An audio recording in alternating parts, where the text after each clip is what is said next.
ఓం శ్రీ పరమాత్మనే నమః. శ్రీమద్భగవద్గీత అథ ప్రథమోऽధ్యాయः.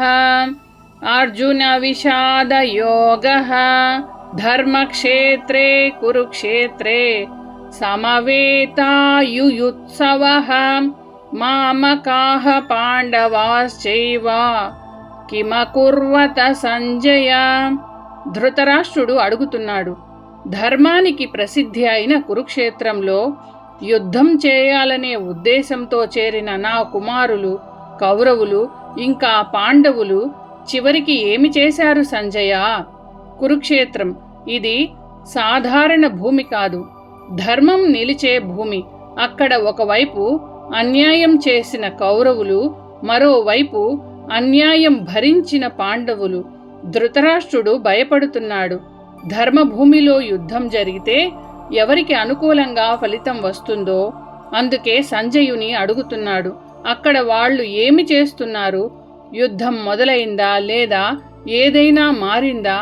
అసలు గీత మొత్తం ఈ ఒక్క ప్రశ్న నుంచే మొదలవుతుంది. ధర్మక్షేత్రం అంటే ఏమిటి? కురుక్షేత్రం అనేది కేవలం ఒక ప్రదేశం కాదు, మన జీవితమే ఒక ధర్మక్షేత్రం.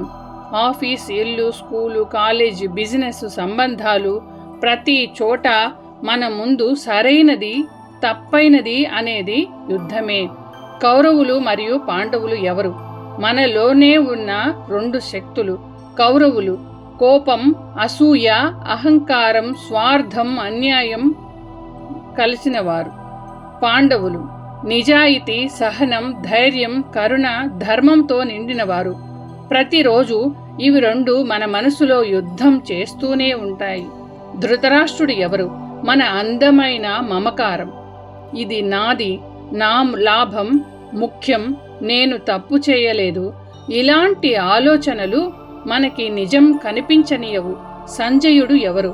మనలోని చైతన్యము లేదా అంతరాత్మ.